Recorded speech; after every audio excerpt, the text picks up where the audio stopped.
नमस्कार, प्रणाम, पैलाग। कैसे हैं आप लोग? आशा और उम्मीद करती हूँ कि आप लोग सब स्वस्थ होंगे, मस्त होंगे। और दोस्तों, आज की वीडियो एक छोटी होने वाली है, मतलब ये लॉन्ग वीडियो नहीं है, तो ध्यान से सुनना। एक मतलब अलर्ट समझ लीजिए इसको, या फिर इसको इन्फॉर्मेशन समझ लीजिए, कुछ भी, पर ध्यान से सुनना। अभी क्या हुआ कि हमारे ही देश के अंदर, मतलब भारत में ही ऐसे हो रहा है।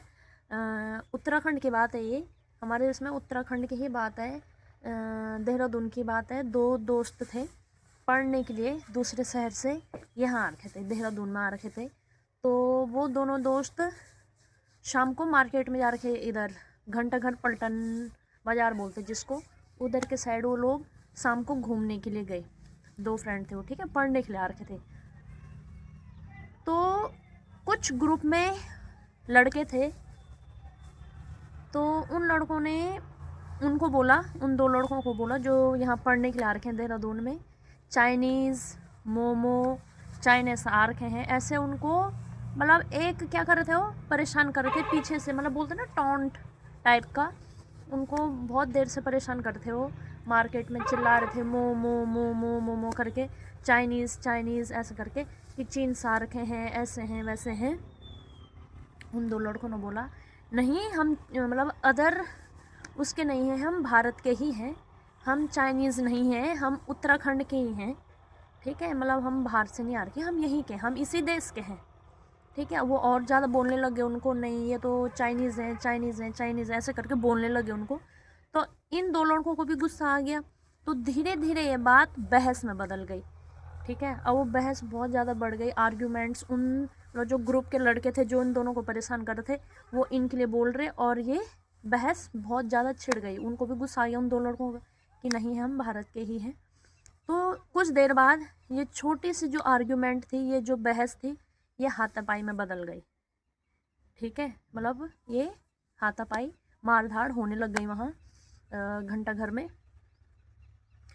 तो बाद में वो मार धाड़ इतनी बढ़ गई कि उन जो ग्रुप में वो लोग थे, उन लोगों ने इन दो लड़कों को चाकू से वार किया, और बहुत ज़्यादा चाकू मारे उन पे, ठीक है।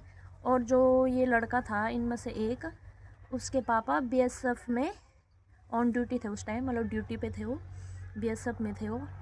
तो वो लड़का इतना घायल हो गया था कि उसको आईसीयू में भर्ती किया गया, ठीक है। और उसके पापा को भी छुट्टी आना पड़ा घर, ठीक है।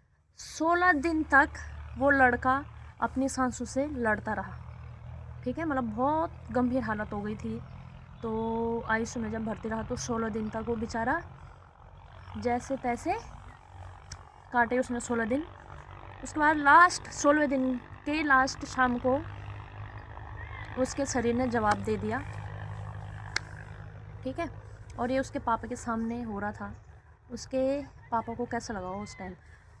अब चलो, ये बात अदर कंट्री में होती, फॉरेन कंट्री में होती, तो हम लोग इग्नोर करते हैं, ठीक है, मतलब उतने ध्यान से नहीं सुनते उस चीज़ को। पर अब देखो, ऐसे पढ़ने के लिए हम भी तो कहीं बाहर जाते हैं ना। आप भी तो अपने बच्चों को बाहर भेजो पढ़ने के लिए। तो देखो तुम, बात ये है कि कल के दिन आप अपने बच्चों को बाहर भेजोगे तो कैसे भेजोगे? हमारे अंदर डर नहीं, अगर हमारे साथ ऐसा हो, आपके बच्चों के साथ ऐसा हो, हमारे आने वाली जनरेशन जो आने वाली है, हम उनको कैसे भेजेंगे बाहर? भाई हमारे देश में हो रहा है ये, हमारे देश में, हमारे देश के लोगों के अंदर। अब देखो उत्तराखंड में हो रही है चीज़ें, हम बाहर न्यूज़ पढ़ रहे हैं, ऐसा हो रहा वैसा हो रहा, वहाँ ऐसा हो गया वहाँ ऐसा हो गया। भाई हमारे ही भारत में ऐसी चीज़ें हो रही है।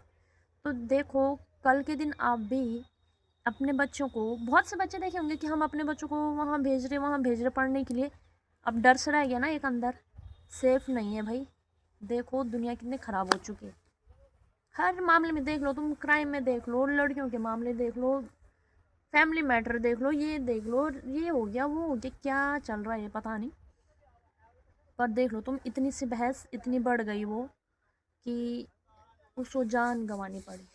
अब आप बताना मुझे,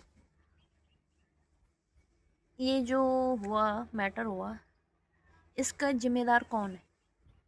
प्लीज़ मतलब मैं ये नहीं बोल रही कि हाँ कोई है, बट आपको क्या लगता है कि इसका ज़िम्मेदार कौन है? प्लीज़ एक बार कमेंट में पक्का बताना, जो भी इसको सुन रहा हो, कि मतलब किसकी गलती है ये, किसको ठहराया जाए इसके ज़िम्मेदार।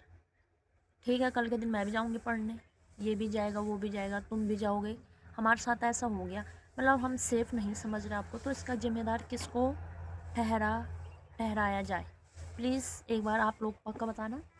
और thank you so much video को लास्ट तक देखने के लिए।